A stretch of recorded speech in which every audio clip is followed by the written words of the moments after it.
y al final lo que quiere es perseguir la información y convertirse en la Inquisición de la información que está destapando todas sus tramas de corrupción, lo que debería de hacer era dimitir en ese Congreso Federal. Una semana que se puede denominar una semana negra para Pedro Sánchez. Una semana negra en la cual hemos visto cómo las noticias y las novedades judiciales se han convertido en una estación de viacrucis del calvario judicial que ya se ha iniciado para Pedro Sánchez, pero que va a continuar, no se ha terminado. Pedro Sánchez pensó que con el cese de Ábalos como ministro y con la expulsión de Ábalos como miembro del Partido Socialista podría establecer un cortafuegos y que la corrupción del Partido Socialista, la corrupción del gobierno de Pedro Sánchez, la corrupción que asedia a su propia familia se podría tapar. Pero no, estamos ya ante un gobierno que todo él está bajo sospecha. Y esta semana ha sido fundamental para todo ello. Pero es el inicio. Estamos ante un gobierno ante sospecha y ya no se habla del caso Koldo. Ya estamos ante una macrocausa que afecta al gobierno de Pedro Sánchez, al partido de Pedro Sánchez y al entorno de Pedro Sánchez. Luego, por tanto, es la causa de Pedro Sánchez. Y hay una pregunta que todavía Pedro Sánchez no ha contestado y que ya hace meses que se le hizo en el Congreso de los Diputados. Y es ¿sobre qué? ¿Cuántas veces y dónde habló con Aldama, él o su mujer? Y también, ¿qué más cosas de las que todavía no conocemos él ya sabe? Porque más pronto que tarde, toda esa verdad va a saltar a la opinión pública y va a ser perfectamente conocida por todos los españoles. El olor a corrupción sale por todas las ventanas de los ministerios del gobierno de Pedro Sánchez, de Ferraz y también de la Moncloa. La realidad en estos momentos es que la situación es insostenible y su futuro ya nadie lo puede obviar. Pero lo que está claro es que Pedro Sánchez está dispuesto a resistir en la Moncloa. ¿Y por qué? Porque su resistencia a la Moncloa se convierte en su estrategia de defensa. Es, en definitiva, permanecer en la Moncloa, hacerlo en defensa propia. Permanecer en el poder es su estrategia de defensa. ¿Por qué? Porque necesita controlar al fiscal general del Estado, necesita controlar los ministerios, necesita también tener a su disposición a la abogacía del Estado, no para perseguir la corrupción, sino para también intentar taparla e intentar frenar que se conozca. Pero no lo va a lograr. Sin duda alguna, el intento de mantenerse en el poder para seguir aforado y para desde el poder presionar a jueces, a medios de comunicación y a la oposición no le servirá. No le está sirviendo y no le va a servir. La verdad está saliendo a la luz y va a seguir saliendo, porque estamos ante la primera estación del Vía Crucis y del Calvario judicial que le espera a Pedro Sánchez por la corrupción que le acorrala. Estamos, además, ante una semana que va a comenzar y que viene también cargada de actualidad y de nuevas informaciones. Una semana en la cual en la Comisión de Investigación en el Senado van a tener que comparecer y dar explicaciones María Jesús Montero, de la cual el propio Aldama ya se ha referido en sus declaraciones. Va a tener que también comparecer y declarar ante esa comisión en el Senado Óscar Puente, cuyo ministerio está implicado hasta el fondo en la corrupción de Pedro Sánchez. Tiene también que comparecer Ángel Víctor Torres, quien tiene que dar muchas explicaciones sobre los apaños en contrataciones públicas durante la pandemia que se llevaron a cabo siendo él presidente de Canarias. Y tiene que explicar y dar explicaciones en el Senado sobre los 50.000 euros que presuntamente exigió por todos esos contratos a la trama de corrupción. Pero también en esta semana no solo hay actualidad judicial en relación a la trama de la Audiencia Nacional, sino que también en la comisión del Senado va a comparecer una asesora contratada en Moncloa, que tenía una labor que no tenía nada que ver con las tareas del gobierno y que tenía como labor ser la colaboradora de la mujer de Pedro Sánchez para que la mujer de Pedro Sánchez hiciera negocios aprovechándose de su condición. Pero estamos también ante la semana en la que se va a celebrar el Congreso Federal del Partido Socialista. Un Congreso Federal en el que lo que debiera de producirse, teniendo en cuenta que Pedro Sánchez dijo que venía a combatir la corrupción, pero esto no ocurrirá.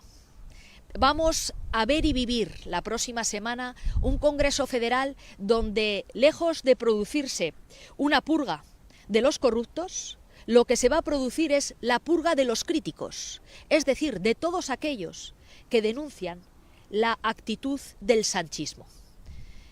En definitiva, veremos cómo se declara el acta de defunción del Partido Socialista y veremos cómo se impulsa en ese Congreso Federal el Partido Socialista como una plataforma más para defender la corrupción del sanchismo. Eso es lo que va a ocurrir la próxima semana.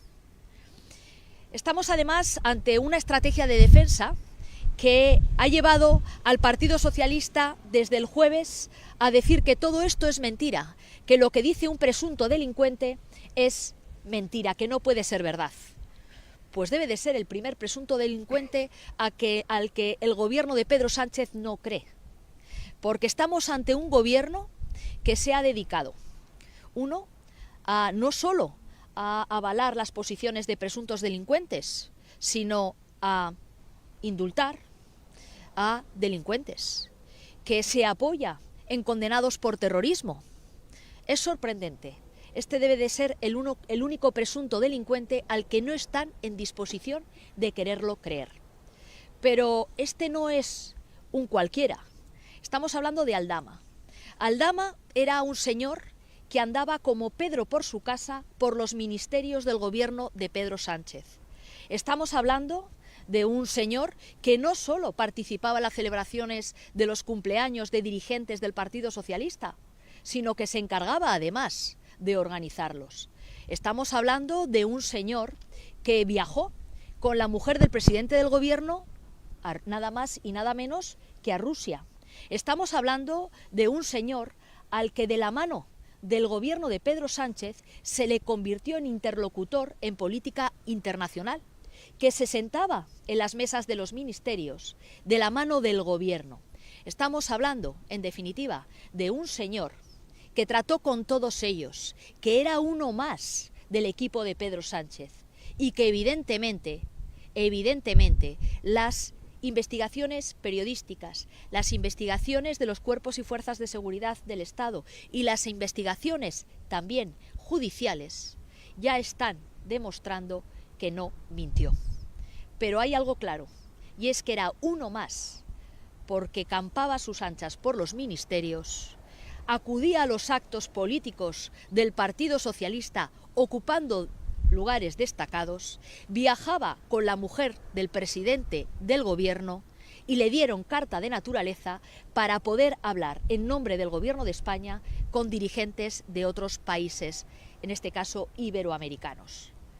En definitiva, lo que está claro es que no era un cualquiera y no solo le creyeron, sino que formaban parte del día a día del Partido Socialista, del gobierno de Pedro Sánchez y también en el día a día en el entorno más directo del señor Sánchez.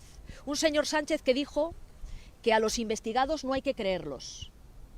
Por tanto, no deberíamos creer tampoco a su mujer, la pluriimputada por ya 4 delitos. No deberíamos tampoco creer nada de su hermano, también investigado por la justicia. No deberíamos estar creyendo nada de todos aquellos dirigentes de su partido que hoy también están siendo investigados por mucho que los hayan expulsado. Lo que está claro es que la verdad se está imponiendo y lo que debería de hacer Pedro Sánchez es dimitir y dejar paso a una nueva etapa en nuestro país. Una nueva etapa que es posible. Una nueva etapa que es posible de la mano del Partido Popular y una nueva etapa que es posible para que se ponga en marcha un gobierno limpio de la mano de Alberto Núñez Feijóo.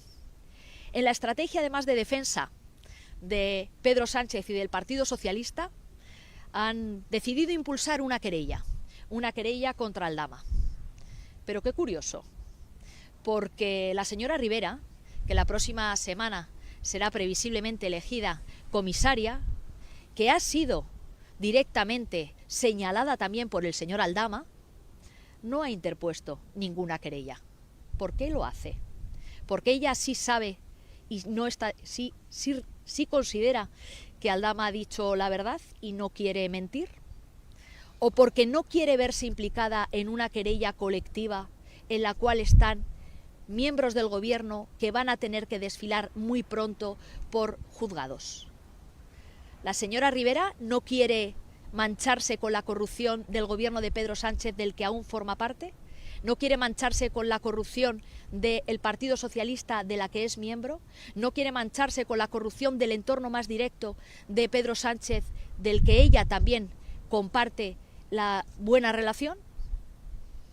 Ya sabemos que la señora Ribera, con tal de protegerse a sí misma y alcanzar sus ansiados ascensos políticos, ha estado dispuesta a muchas cosas. Y lo que estamos viendo es que también en esto está dispuesto a no seguir la línea de defensa para ganar tiempo del Partido Socialista, con tal de intentar protegerse de toda esta corrupción. Pero evidentemente ella también está implicada. Ella también ha conocido lo que pasaba en el gobierno de Pedro Sánchez. Y lo ha conocido porque desde el primer día ha formado parte también de ese gobierno. Y sin más, pues estamos a su disposición si hay alguna pregunta. En un polígono en el que queremos denunciar la actitud de Pedro Sánchez, del Gobierno de España. ¿Y por qué? Porque en una semana en la que nos acaban de volver a subir los impuestos, en la que vuelven a exprimir a las economías familiares, lo que queda claro es que retiran inversiones en La Rioja. Que lo que está claro es que todo lo que recaudan están más interesados en que al final acabe ese dinero en mordidas, en comisiones ilegales o al final en asesores o en amiguetes que en las inversiones que necesita el tejido productivo de nuestra comunidad. Pero lo que queda claro es que para exprimir a los riojanos, para exprimir a los españoles con más impuestos, Pedro Sánchez siempre está. Para hacer que el dinero público acabe en mordidas, en comisiones irregulares o en más asesores y amiguetes a costa del erario público, a costa de los impuestos de todos, él está. Pero cuando se trata de seguir apoyando inversiones que estaban comprometidas, se va.